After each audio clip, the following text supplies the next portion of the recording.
This is NBK, nothing but Knicks. When Sim passed the assist, you know that it's #1 show that breaks down the game. If you can't play defense, stay out my way. Dribble the ball, come down the lane. 5 seconds on the shot clock, who gon' win us the game? You wanna hear Nick updates and trade rumors? Post-game reviews, this the place to tune in. So tell a friend just to keep the ball moving. Like the page if you feeling the movement. Every game we coming to win. Give us a sub like a player that came off the bench. This is NBK, nothing but Knicks.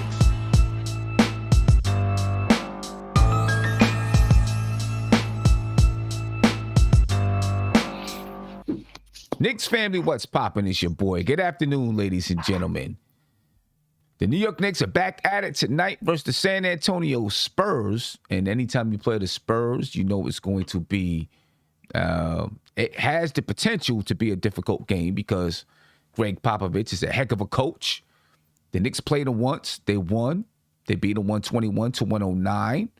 But you know Greg Popovich is a master. He's a master at what he does. And he's going to try to strategize against these New York Knicks. Listen, the Knicks are playing very different than they played the first time they played the San Antonio Spurs. But the Spurs aren't doing too well this season either. So we'll see. This is an important game for the Knicks. It's an important stretch for the New York Knicks. They've got to get some wins because in 2 weeks, January 23rd, it gets really, really serious, ladies and gentlemen. So let's go ahead and start getting into this game. I got my man Uncle Fulio in the building. And I do want to remind you that tomorrow, we got Jake Fisher from the Bleacher Report is going to be on to start breaking down and talking about trade deadline. So that's going to be a dope show, ladies and gentlemen. Let's get it. It's the Game Day pregame show. So for all your most up-to-date sports content and betting odds, make sure you go to thegameday.com. Get all the information that you need. Josh, what's popping, man? Salute, Sam. Salute. Knicks are back at the Garden tonight. It's been a kind of up and down stretch of games. We win 2, we lose 2, we win 2 again, and we lose 2. We just can't really, find our footing and get on solid ground and put together something, bigger and more momentous. But, I think tonight is a game that we can get back on track. The Knicks are a favorite. Shout out to the Game Day, by the way. The Knicks are favorite in this game by 6.5 points. And I think, that's definitely doable. The Spurs aren't as good as they were years ago in the championship level Spurs. But, anytime the Spurs play the Knicks, it's always going to be a tough game because Pop is that good of a coach. So it's going to be exciting to watch tonight. And let's see how we come out and perform. Yeah, and obviously, from the start of the game, the story is going to be how will the fans treat Julius Randle, right? That's going to be the story right off top.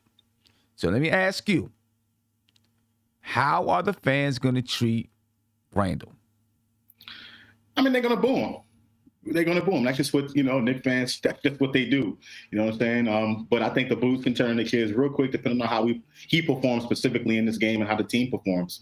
Those boos can easily get turned around really quickly. So I expect out the gate, pregame warm-ups and then lineups to be called for him to get booed. And then throughout the course of the game, it'll change. Yeah, I mean, the first time he touches the basketball, it's going to be crazy boos. If I was the Knicks, I'd get it over with. Right? Get out there on the floor, go right to Julius Randle, get the boos out, get the initial boo out the way, because that's going to be the biggest one, right?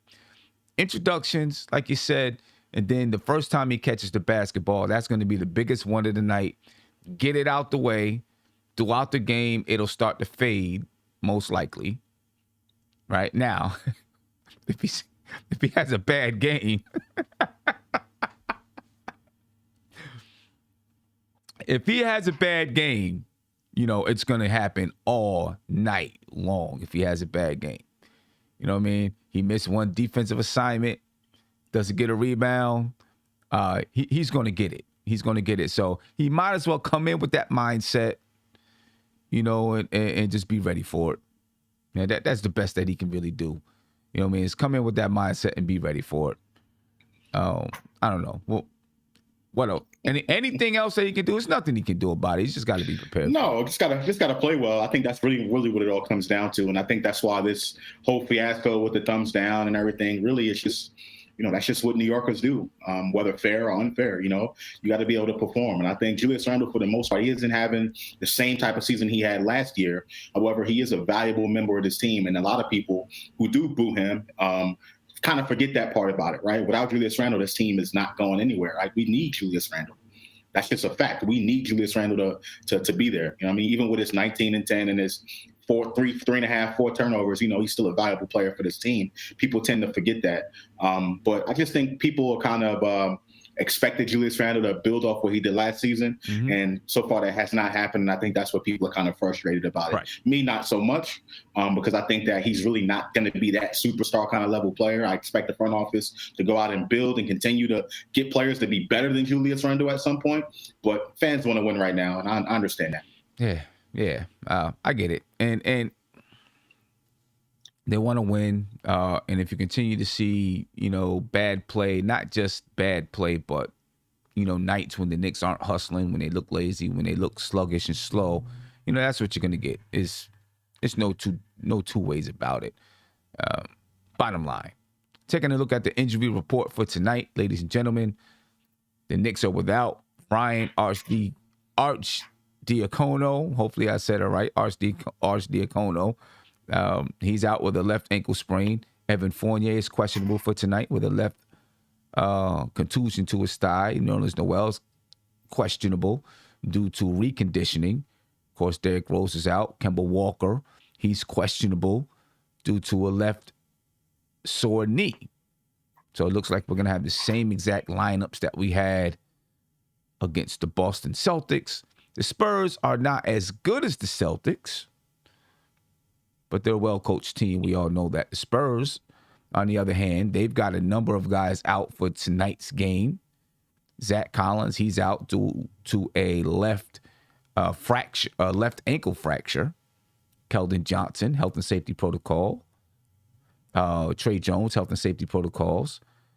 Jock Landale, I'm not even exactly sure who he is. He's questionable. Upper back spasms. Doug McDermott is out due to health and safety protocols. Josh Primo is probable for tonight, so I would expect him to be in the lineup. Devin Vassell, he's out due to health and safety protocols. Derek White is out due to health and safety protocols. And Thaddeus Young is out due to health and safety protocols. So they got a lot of guys out. They're not going to go deep into that bench. I think they have the same starting unit that we played against earlier in the season. It's really going to be their bench that's ravished with injuries. But last night they were in Brooklyn and they lost by 2, 121-119 to the Nets. So 3. What'd you say? 3. You said 2. 122 to 119. 121 to 119. Oh, okay. Yeah, 121 to 1. I can do math. Not that crazy. I can do at least a little bit of math. Sheesh. Yeah, 121 to 119. The Spurs played last night in Brooklyn and lost to the Brooklyn Nets. But they scored 119 points. And, the Knicks, they're going to have a better defense, I think, than the Nets. But the Knicks can't score 119 points at this point in the season, in my opinion. They're not scoring like that. They're having all kinds of trouble finding ways to score the basketball and to score it efficiently, which obviously is going to be, it's going to give the San Antonio Spurs the upper hand tonight because they're going to score much more easily than the Knicks can. Absolutely, Sam. I totally agree with that. The Spurs are top. Well, first of all, they're first in the league in assists, right? They average 28 assists per game. I know you're going to pull up the comparisons between both teams, but that's number 1 in the NBA. And then for most majority offensive categories, they're top 10 in the NBA, top 10 in points per game, top 10 in field goal percentage, top 10 in rebounding. So this team is almost an offensive juggernaut. And if you would have, told a lot of the fans when they went up against the face Brooklyn, what the score was going to be, a lot of people will be kind of surprised that the Spurs can score 119 points. But the stats say this team can score. They can definitely put up a lot of points on the board. And because they share the ball, they always get great shots, right? Kind of what the fans kind of want the Knicks to do. The Spurs are kind of like the masters at that, right? So this team can definitely score. So if we don't, come out early and close out, play defense, play aggressive defense early, I think this could be a rough night for us. because the Spurs can definitely put some points on the board. Yeah, they can. They can. The Knicks are gonna have to play. They're gonna have to be on point defensively tonight. I think that's good. It's a key every night, but especially against the Spurs, you got to be on point defensively and you got to communicate because there's going to be a lot of ball movement, man movement, and cutting. There's not going to be a lot of just sit still and watch one guy go to work. When you play against a team like that, you've got to be on your P's and Q's defensively, or you can easily get ran over. Absolutely. You know what I mean? Easily get ran over. Looking at the starting lineups tonight, I'm thinking if we continue to have, the same players out, Evan Fournier, Kemba Walker, etc., that Tom Thibodeau's going to go back to Emmanuel quickly. He played well against the Boston Celtics. I think he'll go back to him. So I believe it'll be Emmanuel quickly, Alec Burks, R.J. Barrett, Julius Randle, and Mitchell Robinson for tonight. And for the San Antonio Spurs, DeJounte Murray, Lonnie Walker. I was about to say Johnny Walker. Lonnie Walker, Joshua Primo, Bates Diop, and Jake Pirtle. Those are the matchups that I see for tonight. Really, when I look at these matchups, the only matchup that I don't think we can win is DeJounte Murray. Right? I don't think we have an answer for DeJounte Murray at all. I mean, he almost averages a triple-double for the season. The guy, he's just a baller. He can hoop. Everything else on the board, I feel like we can win that matchup. We should win that matchup. You know what I mean? But let's go ahead and break it down, and go player by player. Now, you could get, if IQ starts, you could get Alec Burks on DeJounte Murray. Could be IQ on DeJounte Murray, and they'll probably switch it up some. I don't know. I'm going to stick with IQ and DeJounte Murray. How do you see that matchup? Well, Emmanuel quickly's been, he's been playing a little bit better. Obviously, he's still taking some crazy shots that a lot of fans don't want him to take, but I feel like he can knock those shots down. And when he gets hot, there's not going to be a lot of people that can stop Emmanuel quickly offensively, right? He just has to be able to, start making a little bit better decisions. And as a playmaker, he's definitely improved. But I'll say this, Sam, I think this Knicks team is really missing Kemba Walker at the starting point guard position. They just have not looked the same offensively. I know before that they weren't great, right? But you can tell there's a difference on the floor when Kemba Walker starts, in my opinion. And I think that's going to be a challenge for Quickly to kind of step into this role. If he does it, great. We got to, we may be looking at our point guard of the future. Maybe he's going to be that guy. But I think it's going to be a challenge for Emmanuel Quickly. And then talking about DeJounte Murray, he's a triple-double threat.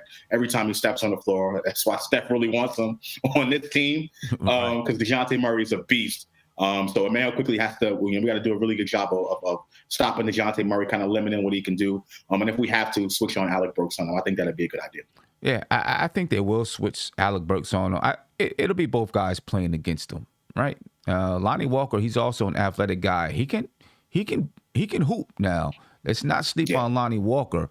I think he had 25 against the Nets last night. All right, so we can't sleep on Lonnie Walker. He's a guy that can really play some basketball. And, so between those two, Quickly and Alec Burks, it's going to be, that's going to be a tough matchup. I think DeJounte Murray wins his matchup, whether it's with Quickly or Burks. With Lonnie Walker, he's the kind of player that he's like a Quickly or a Burks. One night he can be on, one night he's not on. You know what I mean? He's that kind of guy right now in his career. So I think either one of those guys can match up against Lonnie Walker. DeJounte Murray, I think, wins his matchup. R.J. Barrett and Josh Primo, I want to go with R.J. Barrett. Should win that matchup, right? But you just never know with the New York Knicks. What's your thoughts on that matchup? Well, R.J. scored 32 last time against the Spurs. He scored 32 points, had a really, his efficiency was really good. Let me just see that again. Yeah, he shot 11 for 20 from the field, 7 for 8 from 3. So I don't know if that was a once-in-a-lifetime unique kind of game for RJ.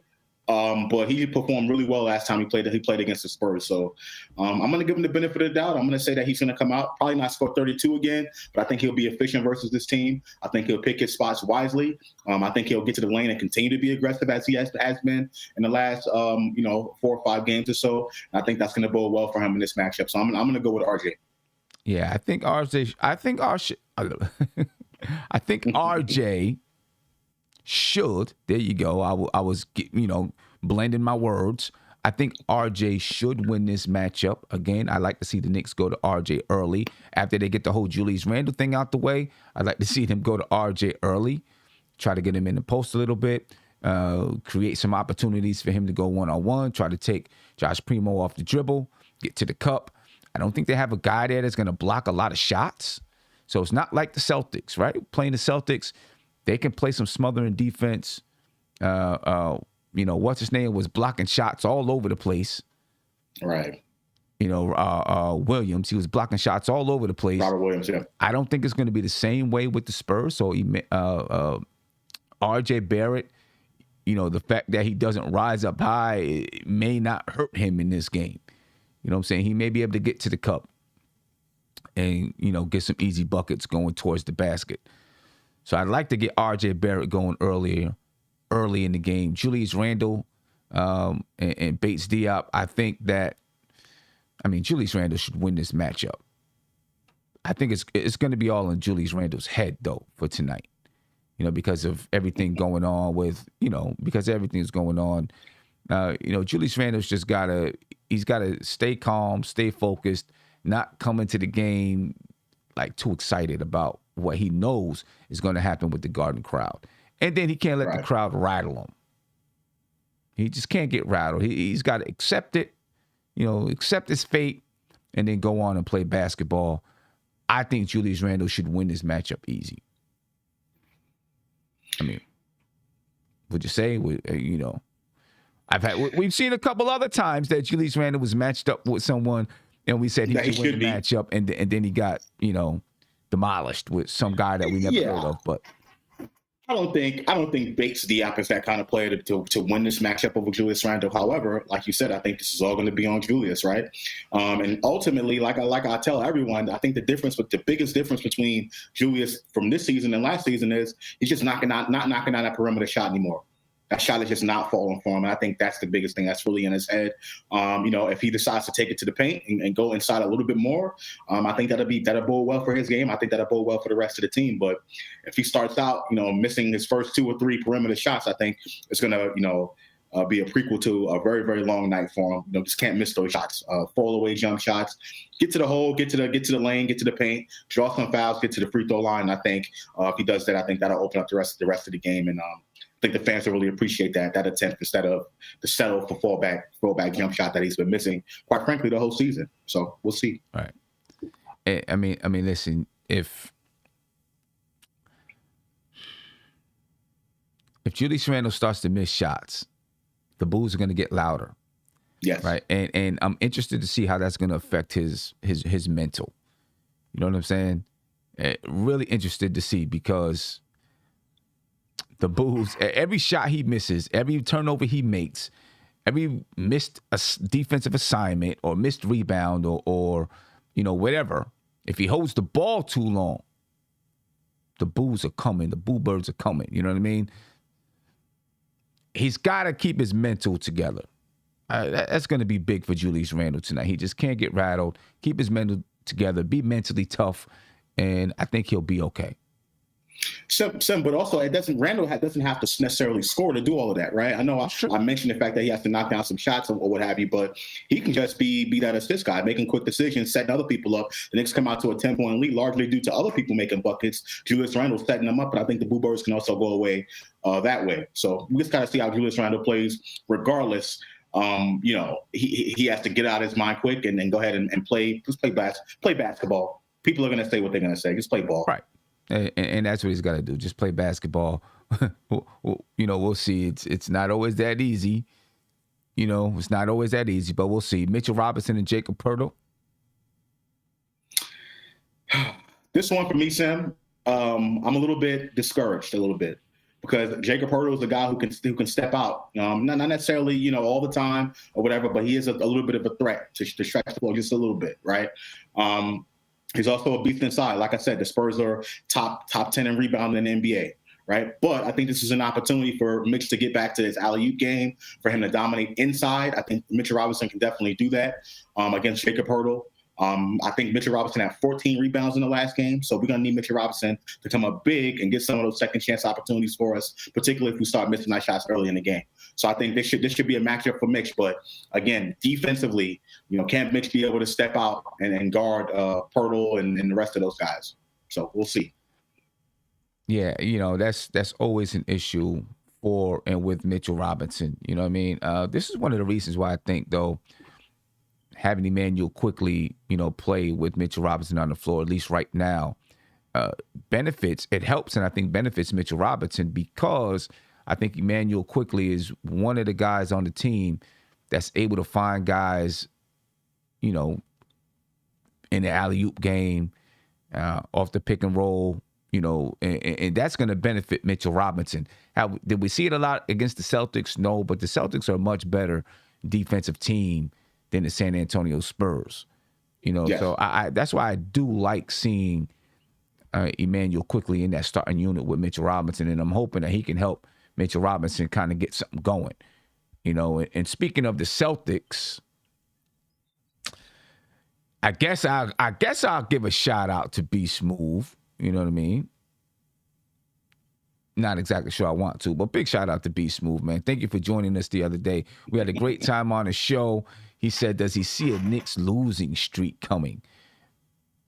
No, but he probably sees a Boston Celtics losing streak coming.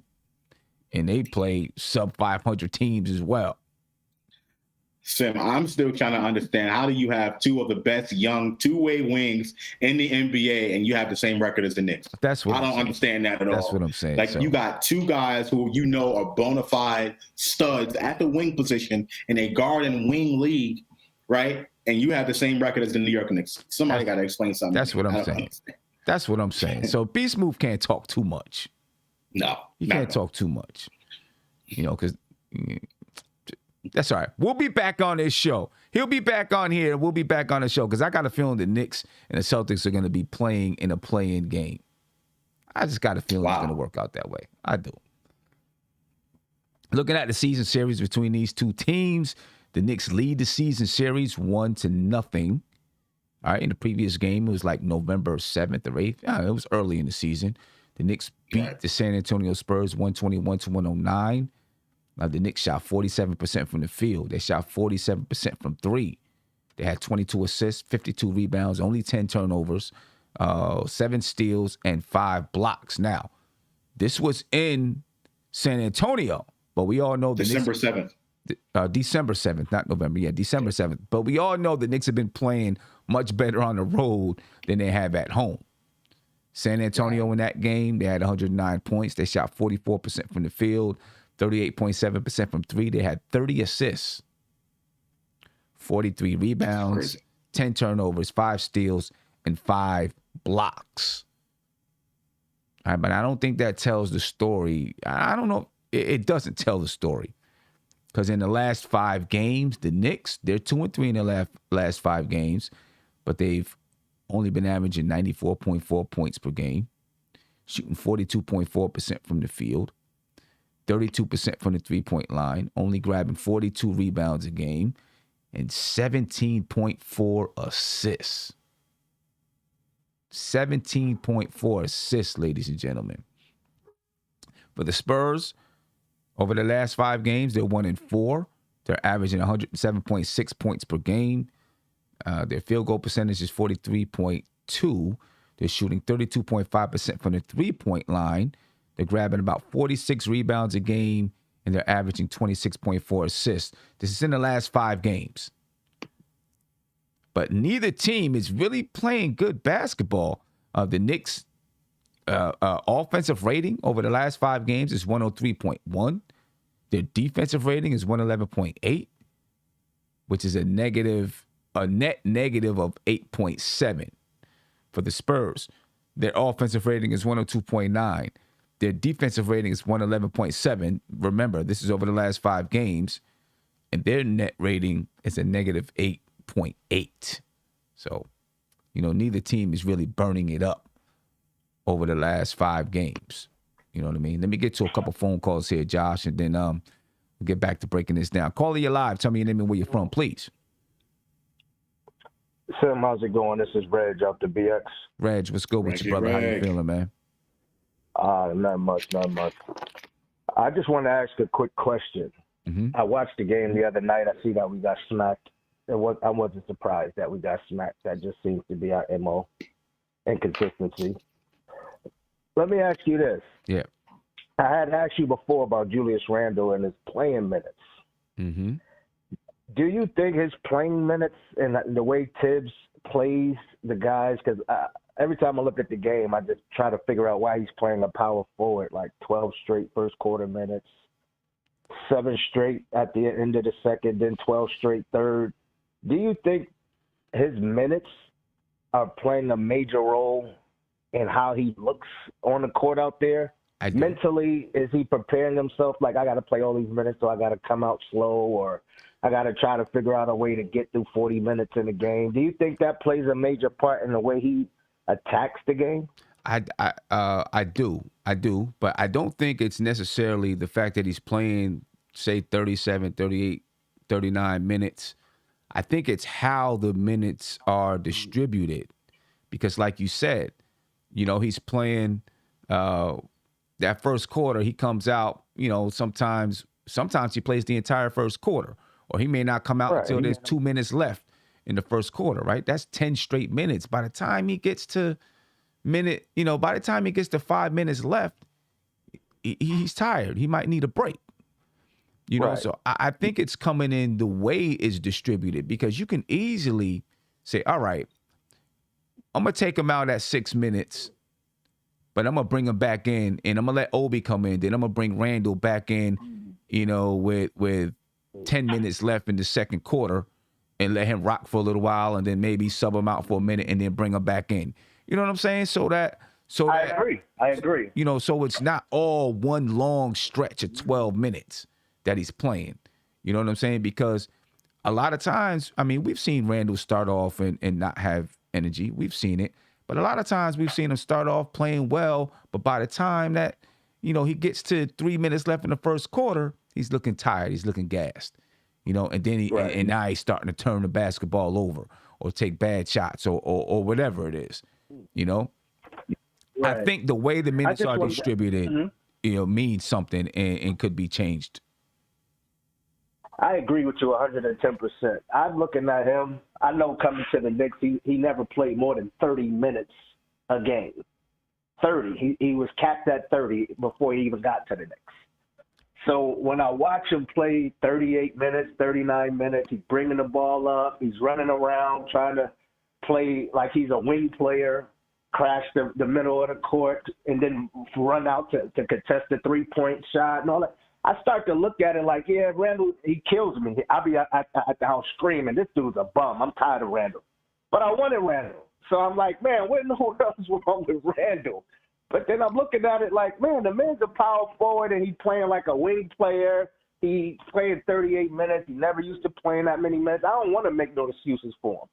But then I watch it, and I'm saying to myself, Tim, if you called me today and said, listen, I'm moving in 2 weeks, I'm going to tell you, good thing you called me and told me 2 weeks in advance, because I wouldn't have helped you. Right. I'm not going to help you again after the 2 weeks, because I know what that does to me. Randall seems like he got to move a house every other week with the amount of minutes that he's playing. You know how it is when you move. You don't want to do nothing after that. Right. So that's how I'm looking at Randall when he's on the court. I'm like, man, he looked like he just, like, exhausted, and he just mad, and that's how I look at it. Now I'm going to look at Quickly tonight, because Quickly played almost the entire game the last game. He played like 46 minutes or something crazy like that. Yeah, so I'm going to watch Quickly and see how he bounced back, and then we'll really know, Thibodeau, you got to try to do something with these minutes. You got to get McBride in the game. You got to get Obi in the game. You got to get some subs in the game and break these minutes up so that these boys could get their second win right and they can play right. That's just my opinion. See, I think with Quickly, though, his body is made for it a little bit better. He's thinner. Obviously, he's going to be thinner. He's thinner. He just has a different body structure. Because I used to have an Emmanuel Quickly type of body structure when I was younger, right? Obviously not as tall, And if the coach put me out there for 40 minutes, I'd go the whole 40 minutes and not be tired. Part of it was because I was, my body structure and size. You know what I mean? Someone like a Julius Randle doesn't have that type of body. But now that's why I said, now let's watch quickly, because if he can't handle it, then we're starting to get an understanding. Right. Hey, look at RJ. RJ played one game the whole first and 3 minutes into the quarter straight. I said, come on, Ted. He was hot. Come on. He was. He ain't going to be right there. He was having a phenomenal first quarter. That was against the Pacers. He was phenomenal. I had no problem with what Tibbs did there. But he ain't getting nothing since. Yeah, but you can't blame it on that one game because he played that one game. The first 15 minutes, he hasn't been the same. Josh, is all right. Rose comes in. He has to start. Tibbs play him the same way. Rose go out immediately after. He played like 1 or 2 good games. The next 3 games, he looking crazy, and then he's out injured. It's not about that first game that I'm worried about, because as a ball player, you're going to do it. You're going to get through the first game. It's the second, third, fourth game that I'm looking at you like, okay, those first 2 games really killed you. If you really pay attention to how it works, they're going to get through the first 2 games. Julius came back off of COVID, played like 40 minutes the first game. My God. Second game, he looked good. Third game, he looked crazy. Same thing as RJ. Came back, first game looked good. Second game looked good. Third, fourth game, he looked crazy. It ain't about the first 2 games that I'm worried about. It's about the longevity of what it's doing to your body after a while. So are you saying that RJ Barrett was perhaps tired after that first game against the Pacers where he went off? Are you suggesting that? What I'm saying is that RJ came back. He had some energy. He looked good. Kemba came back, had some energy. He looked good. Randall came back, had some energy. He looked good. Mitch came back, had some energy. He looked good. And then after playing all those minutes, now they're starting to look tired already. They're starting to look tired again. Why? Y'all just came back from a break. Why are y'all already looking so tired? And I think it's because Tibbs is running them 12 straight minutes. Then they get a 5-minute break. Then they back out there for 19 straight minutes, the end of the second, the entire third. You know what I'm saying? That's the only reason why. That's what I'm looking at. All right. Hey, well, we're going to pay attention to Emmanuel Quickly tonight and see how it goes if he gets that many minutes. With Fournier and Kemba Walker likely out, they're both questionable, likely out, though. I'm thinking we'll see. That is an upgrade for Kemba Walker, though. Kemba Walker was out. Now he's upgraded to questionable, so we'll see. But, hey, my man, I appreciate your time, man. Fellas, y'all take care. Y'all have a good one. No doubt. Take care, Reg. Yeah, I mean, I would like to see a different – I don't care about playing 38, 40 minutes for a guy. Me, personally, I would just like to see the minutes, the way that the distribution of the minutes. I got you. Right. How they're distributed, I think, means something. Because playing a guy 12 straight minutes can be a lot, especially someone like Julius Randle, who has his body type. You know what I mean? Emmanuel Quickly, it might be a little bit different. You know what I'm saying? It might be a little bit different. I want to take a look at the Thrive Fantasy player to watch for the New York Knicks, ladies and gentlemen. Yeah, tonight, the Thrive Fantasy player to watch is Julius Randle. Julius Randle. His over-under is 2.5 blocks and or steals tonight. Josh, he averages 1.4 blocks and or steals on the season. His over-under is 2.5. Do you think he'll get that tonight?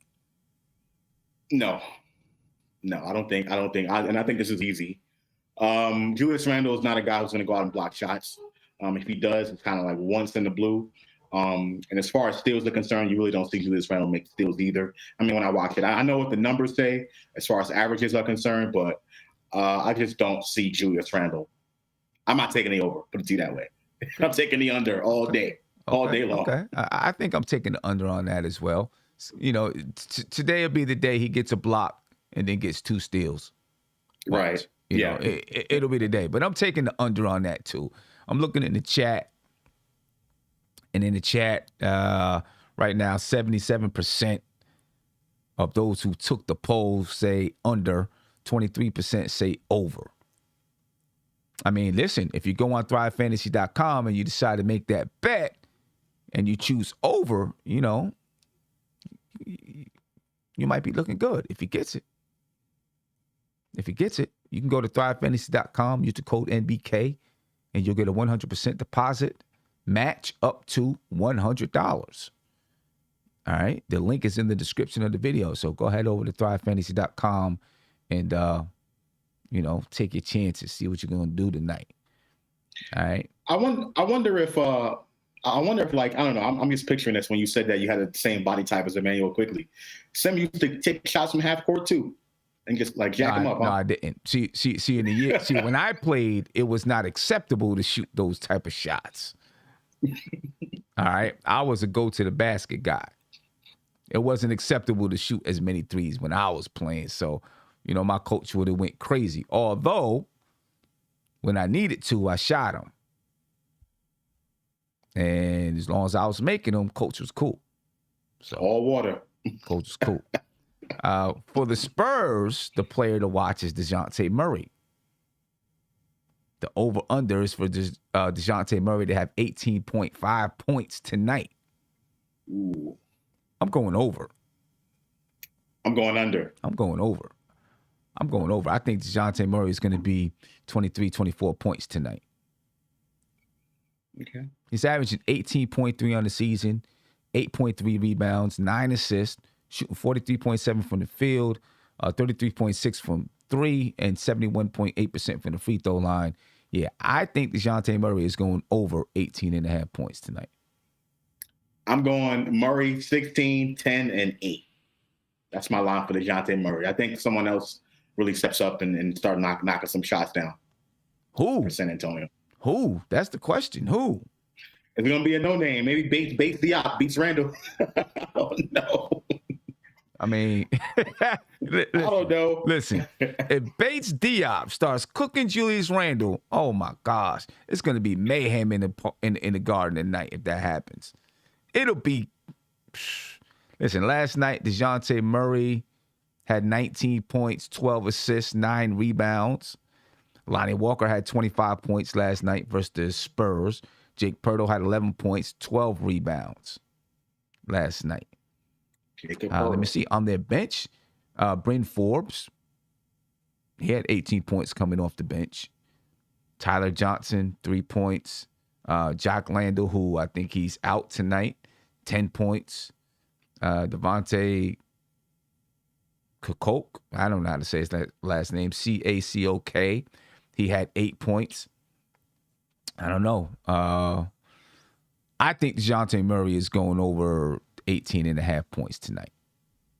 I don't know who's going to stop him. Come to think of it, I think there's no one else that they really have. You see, Vassell's not playing. Yeah, they don't have anybody. Dougie McBuckets aren't playing. Yeah, right, exactly. Who else is out there? Between him and Lonnie Walker, those are going to be the guys getting buckets. What about Lonnie Walker tonight? Yeah. He had 25 last night. Let's say, does he go over or under 20 tonight, Lonnie Walker? I think he's going to have to. Yeah, I think you're right. I'll take that back. Yeah. Yeah, DeJounte Murray might score over 18 and a half. I think so. Yeah. I think now I'm looking at their roster. They really don't have anybody that's really. I'm trying to figure out how a team like this can score 110 points per game, or like how can they be like tops in the NBA in scoring? That's what I'm trying to figure out. You know, when you have a team that doesn't have a lot of scores on it, you know, that's when that ball movement has to be crazy. Right. Right. And of course, the San Antonio Spurs, they're good at doing that. That's what happens, you know, when you don't have scores. You know, you got to move the basketball. You got to find an open shot. You got to do a lot of cutting. You know what I mean? Yeah. And that's how they're doing it. That's the reason why he's averaging 9 assists a game, DeJounte Murray. right? Because of the type of offense, the offensive style. I just put it in the chat, ladies and gentlemen. Let me know what you think. DeJounte Murray, over or under 18.5 points tonight versus the New York Knicks. We'll come back and see what you guys say. My keys to the game tonight, ladies and gentlemen, because I got to get out of here in about 5 minutes. My keys to the game tonight, number one, don't get rattled by the fans.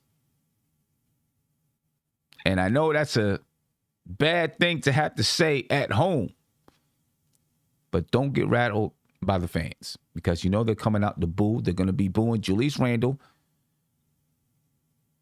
right? So Randle can't get rattled, but hopefully it doesn't, everybody else doesn't get rattled too. Because if the Knicks start playing bad, even if Julius Randle's playing good, but the team is playing bad, they're going to boo. And they're going to boo loud, really loud. You know what I mean? So don't get rattled. Stay the course. Be strong, and focus on the team, not the fans. Just focus on the team. Got to come out and play with energy. Right? I mean, that's a given all the time. But, with the Knicks, it's up or down sometimes. They got to come out with play with energy. Right from the tip. And I think if you come out and you play with energy, that's one way that you can negate the fans, or not negate the fans, but answer the fans, if you want to say. If you come out and you play with energy, you're diving on the floor for loose balls, you're grabbing rebounds, you're playing physical, the fans are going to get back behind you, in my opinion, right? They're going to get back behind you because they're going to say, okay, they're coming out to let us know that we're going to play hard. Then we got to focus on defense and communicate. Like we were just talking about, the Spurs are a team that's going to move the basketball. They're going to have bodies moving all over the place. It's a team-oriented type of offense. And if you do not communicate, you do not rotate well, you miss defensive assignments, you're going to get beat and beat bad. Right? So you got to be on point with all of those things when you're playing against the San Antonio Spurs. We need players to step up. We just came off a game where we scored 75 points. 75 against the Boston Celtics. We didn't have enough people step up to score the ball. Our top guys weren't scoring.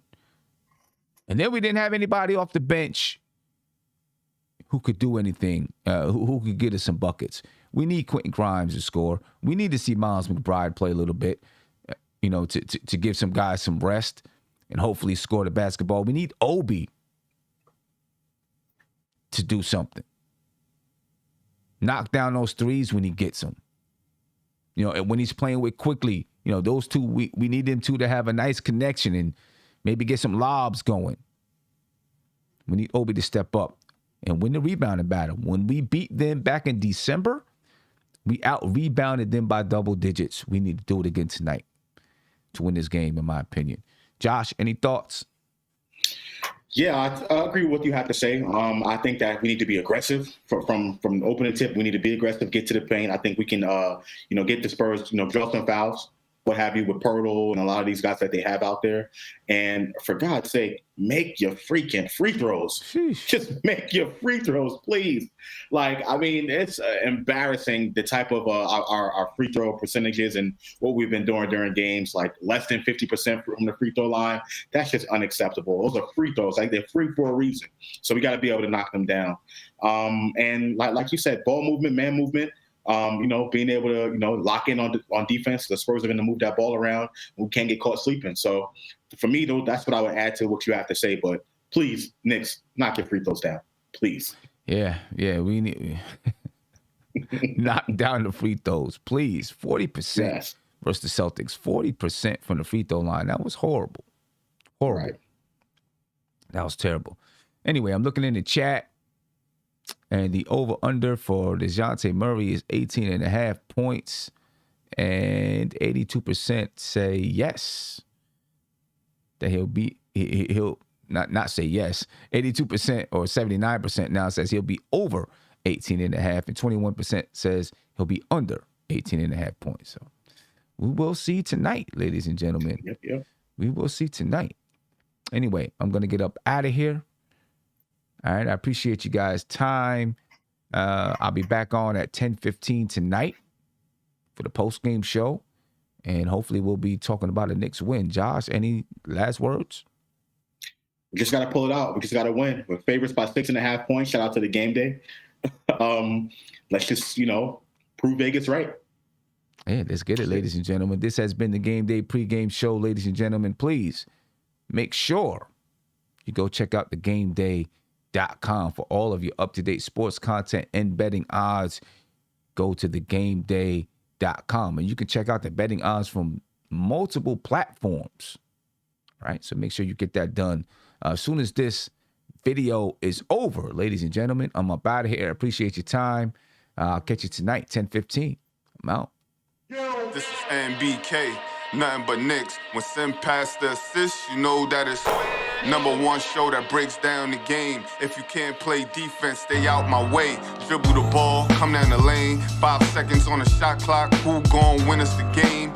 You wanna hear Nick updates and trade rumors? Post-game reviews, this the place you tune in. So tell a friend just to keep the ball moving. Like the page if you feeling the movement. Every game we coming to win. Give us a sub like a player that came off the bench. This is NBK, nothing but Knicks.